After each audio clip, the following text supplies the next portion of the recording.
Bun venit la o nouă ediție a emisiunii Ziua se apropie. În minutele care urmează vă prezentăm raportul european de la Bruxelles din iunie 2025 din seria de rapoarte lunare de acest fel.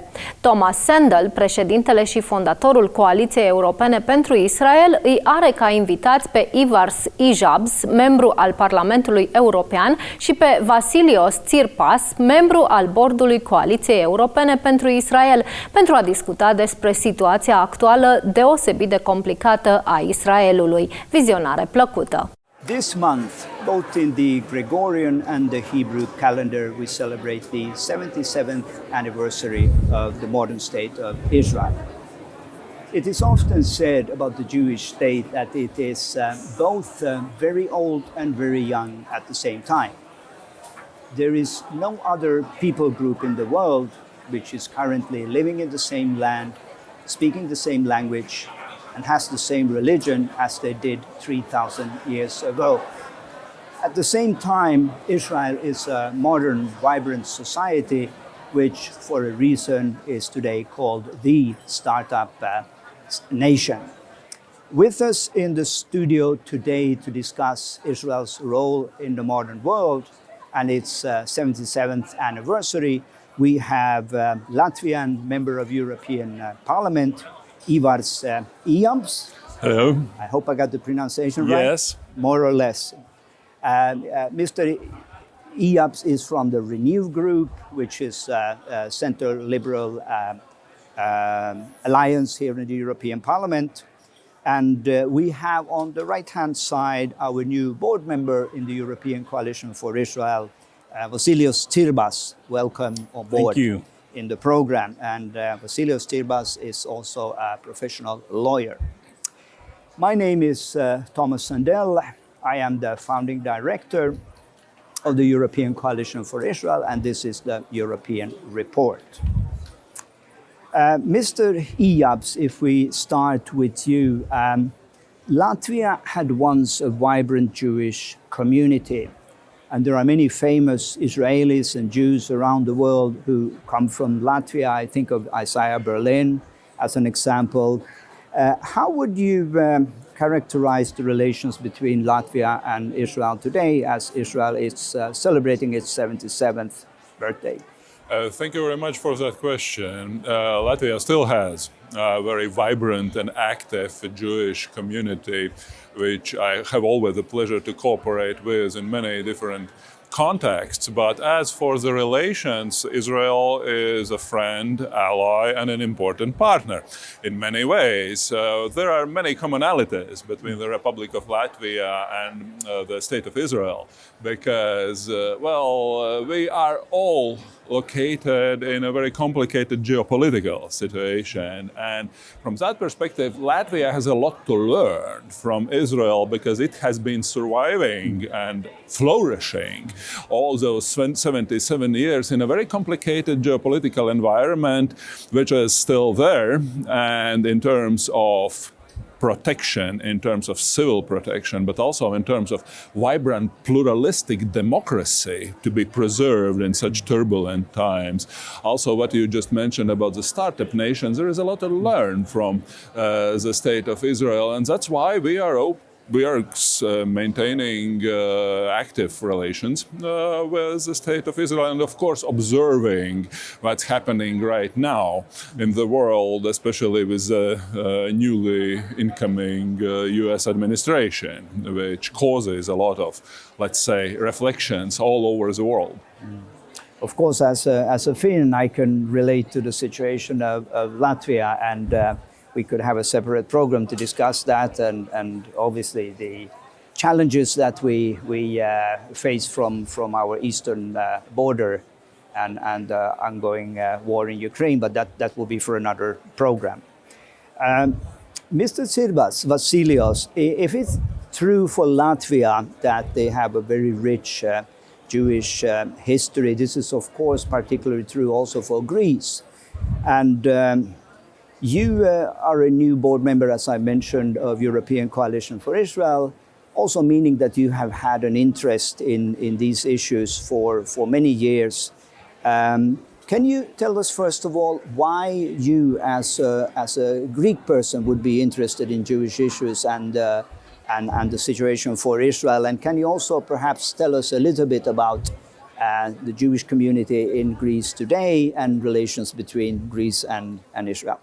Well, thank you also for the opportunity. And in many ways, I concur with what we already heard. But as far as the Greek perspective, we go back many thousands of years. Actually, I was just thinking that nowadays the famous Cycladic islands, Mykonos, Santorini, very close to them is an ancient sacred for the ancient Greeks island called Delos. And on that sacred site, there are the remnants of an ancient synagogue.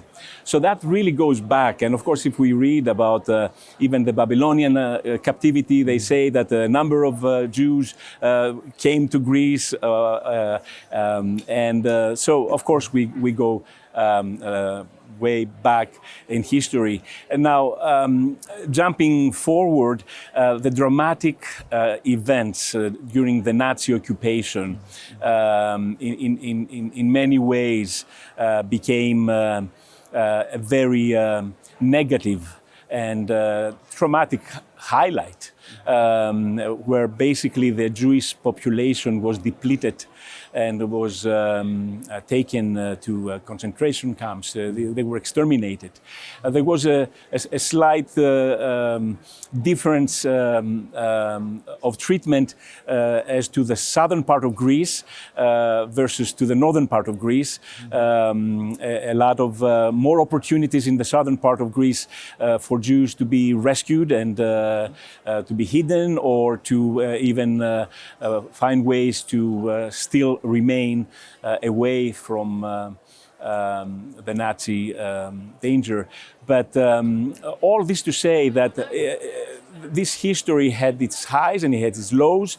Nowadays, there is a great relationship between the government of Greece and the government of Israel, the state of Israel and the state of Greece. It took a few years for this to come to this point. But even now there is a lot of investments and a lot of movement from Israel to Greece, and great partnership and great communication. You mentioned, Vassilios, before we came into the studio, you had a special experience only yesterday relating to civil society and some of the problems that Israelis are facing in Europe today, including in Greece. Would you like to share Of course. I mean, and unfortunately, this is only a very small example of what happens not only in Greece, but pretty much everywhere. We had this great international exhibition taking place in Thessaloniki, of all places, because Thessaloniki used to be actually predominantly a Jewish city up in northern Greece for many years, and the Jewish element was very prominent and contributed to the flourishing of the city. So in that same city, we had this international exhibition where a literary critic from Israel, who himself, although a Jew, was very and is very critical of the Israeli government for all the well-known issues, he was invited to speak.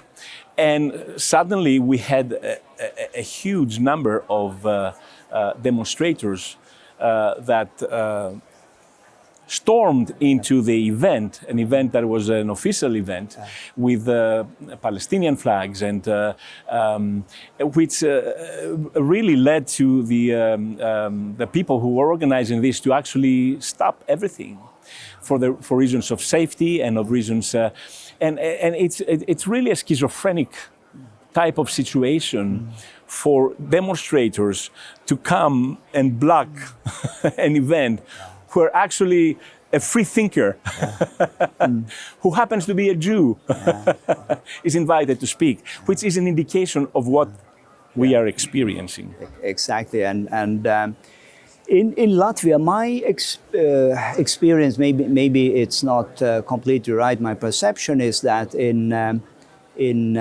your part of the world, these protests are not as aggressive as they are in some other parts of Europe. Is this a correct observation?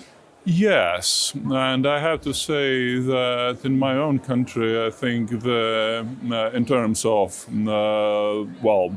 October the 7th and what happened afterwards, I think that the Latvian society is very much consolidated in its support for the state of Israel and its right to self-defense in this particular context. But yeah, in that sense, I completely agree that Europe is not completely united, although I would say that we as a continent, taking into account the experiences of the 20th century, I think that we all still bear a certain special responsibility for the protection of the state of Israel, just as we said, I mean, in a very peculiar and a very difficult geopolitical environment, because just like Latvia, just like the Baltic countries, Israel also doesn't have much of the strategic depth. And in that sense, the protection of the Jewish state is, I think, a matter of principle for Europe. Yeah. Of course, we can talk about all the details, and we all know all the issues concerned about the humanitarian situation in Gaza. We have to have an open dialogue, but we should remember the basic facts. This is a responsibility, and this is, of course, the aggression of the 7th of October 2023, which really changed Israel in many ways. Perhaps I could come back to that question. Since October 7, 2023, but even before that, I would say that Israel has lived through one of its most traumatic and most difficult periods during its history of 77 years. You are a political scientist, you are a professor, so you will have a unique perspective into looking at Israel during all these years. How would you compare Israel today at 77, say, compared to the first 50 years? Well, I am not an expert in Israeli politics, but I have read, of course, a lot about what happened there. I mean, the very foundation of the state happened with, I think, a very motivated people. Who came there, who really founded the state, who had a very distinct political leadership, who really accomplished that fact, which back then, of course, was not self-evident thing to do anything like that. But of course, looking back at those 77 years, what Israel has really succeeded is really in maintaining that very vibrant, democratic, pluralistic way of life. And this is what we see also today when we see all those Israeli parties in the Knesset and elsewhere talking about the possible scenarios, possible solutions, the prime minister finding or not finding support among his coalition partners. This means that this is a democratic country. In that sense, this is really an achievement, because we all know that in many cases, well, if you have a war at your doorstep, it all is sometimes used as a pretext to abolish civil freedoms, to abolish democratic procedures. Israel has succeeded in not doing that, and that's why it's always so extremely interesting to follow that political process over there. Although, just as I said, I'm not an expert in that, but this is a democratic country. Yeah, no, I think that's a very, very good point to say that even going through this very traumatic experience, that they have preserved their openness, which sometimes is very messy, but that's what democracy is all about. Vassilios, I mentioned earlier that you are a lawyer by profession. I know you've done a lot of work when it comes to religious freedom. You may not be an expert when it comes to the current court cases against Israel, but perhaps nevertheless, as a Greek citizen, maybe you have some reflections on the fact that with all the nations today and all the conflicts in the world, it's Israel and its leader which are being brought to court in The Hague, both through the ICC, International Criminal Court, and the International Court of Justice. Of course, this is not a court proceedings. We won't hold you accountable to what you say, but I'm sure you have some reflections on how credible are these charges? Yeah, well, well, starting from the word credible, I guess I would use the word maybe plausible grounds, not for the substance of the matter, but at least for the procedure that leads to the examination of the facts. So that would be the distinction that I would make. But then if we, and when we come to the actual substance of the matter at hand, we see a lot of irregularities. And that's why, of course, now we oversimplify the matter for the sake of the economy of our conversation. There's very clearly a strong element of politicization of the procedure before the court. And I would like also to highlight what we just heard about a vibrant democracy. And at the end of this all, we see really the undermining of the statehood of Israel, which is something that we need to celebrate and we should celebrate. And in terms of this vibrant, open, democratic society, in many ways, I find that this is an example for the geopolitical neighborhood and the region. So coming back to the question about the issues before the court, if we want to become a little bit more technical, I could say that, first of all, there is a lack of jurisdiction. Okay, I mean, this is one very important element, that Israel is not a co-signee of the Rome Statute and this is, we need to again and again repeat that. Another element that we just bypass, and that's why I say we have an undermining, a subtle yet very effective undermining of the statehood, the integrity of the State of Israel, is there is very clearly this principle of complementarity. National jurisdiction takes precedence. And somehow we bypass this. But there is a vibrant court system, a functioning democracy in all its constitutional democracy, although they don't have per se a constitution. Other countries don't have a constitution. We know of the United Kingdom and so forth, I mean, per se, but it is a vibrant court system. And this is another element that is being bypassed. Now, as far as the facts and the actual matter of the, we may even are in a position to speak of false information. Because, okay, it's one thing for somebody at the procedural level to accept a claim. Okay, I mean, at this point, but then you are called to actually to come into a conviction and to come to a verdict, even if that is the very, I think, quite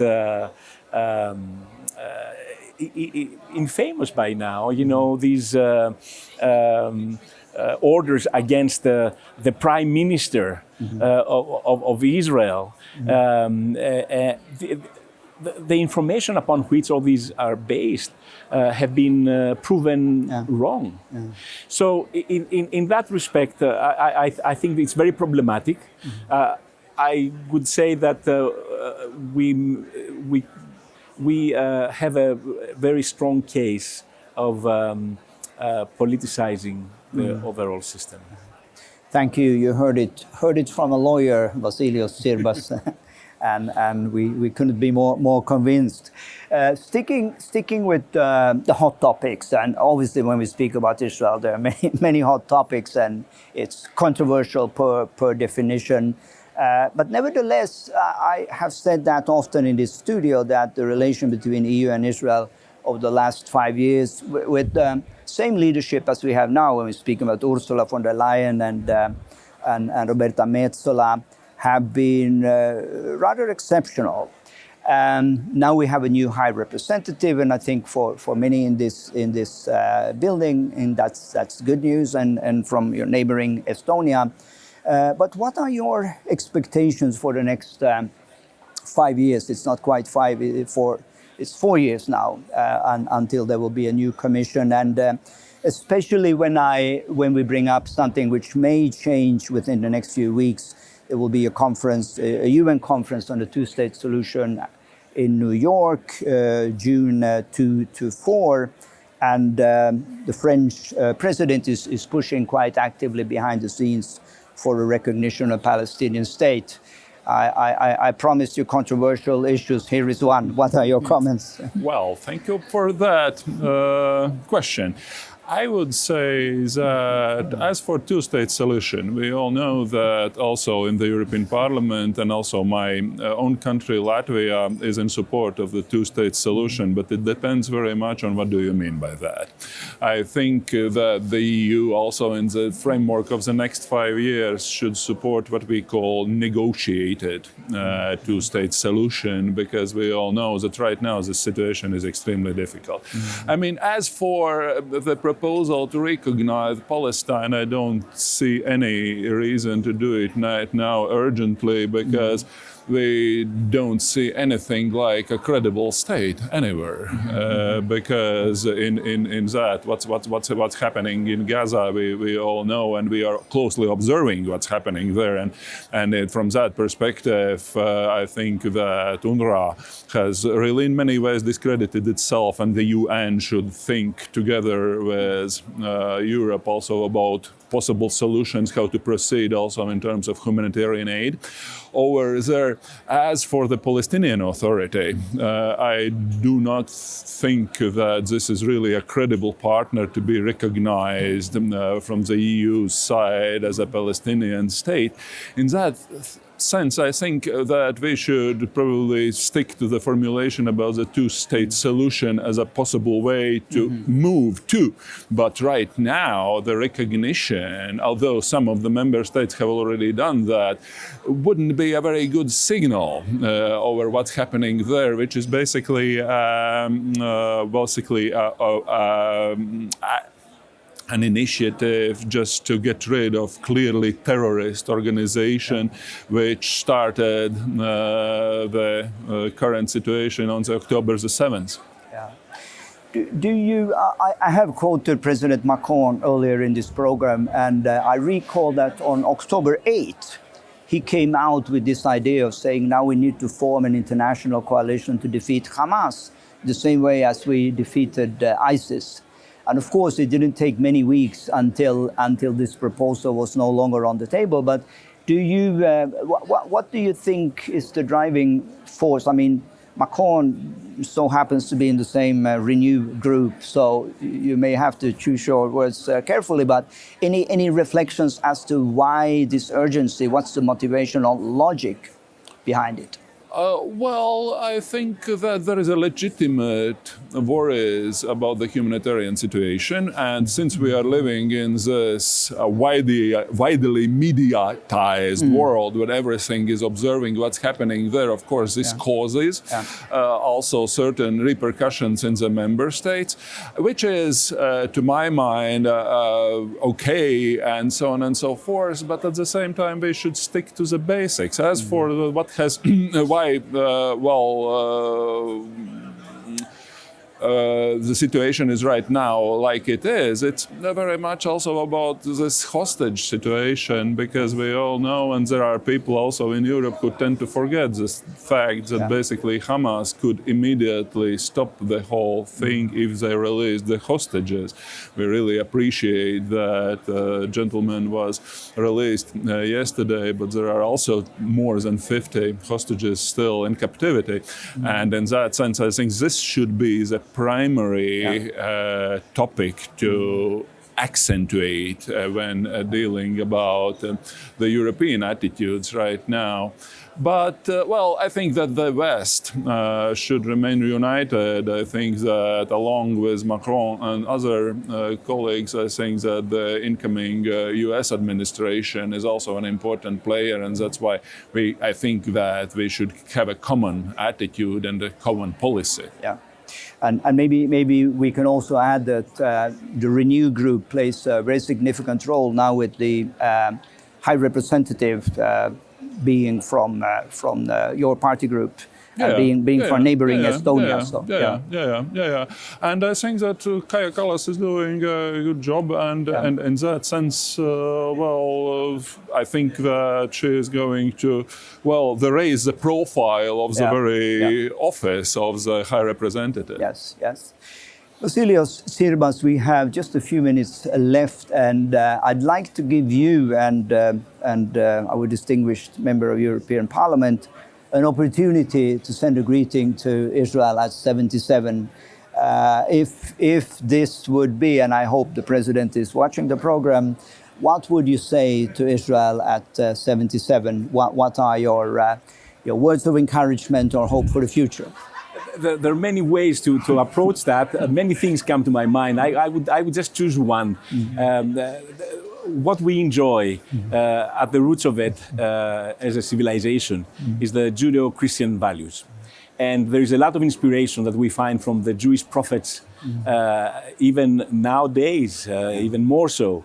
And one of the very significant truths I find and read there is that Israel is an inspiration for peace and law and justice for the nations.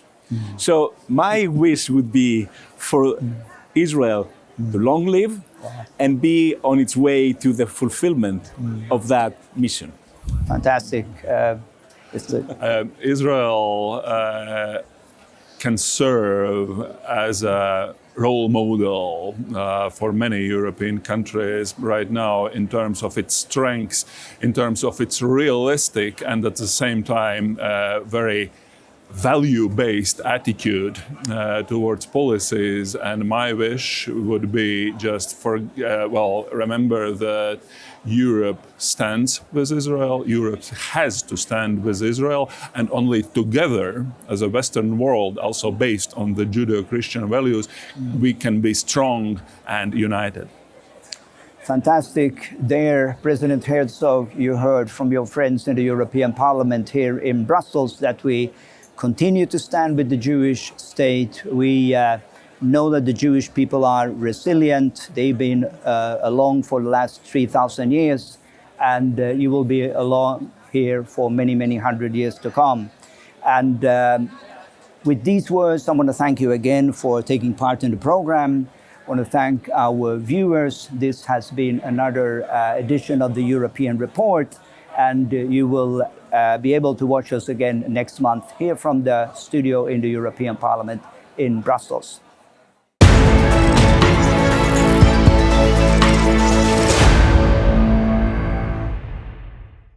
Emisiunea Ziua se apropie, se încheie aici. Vă mulțumim pentru atenție și vă dăm o nouă întâlnire săptămâna viitoare la aceeași oră. Sunt Codruța Burghelea și vă spun la revedere. Dumnezeu să vă binecuvânteze!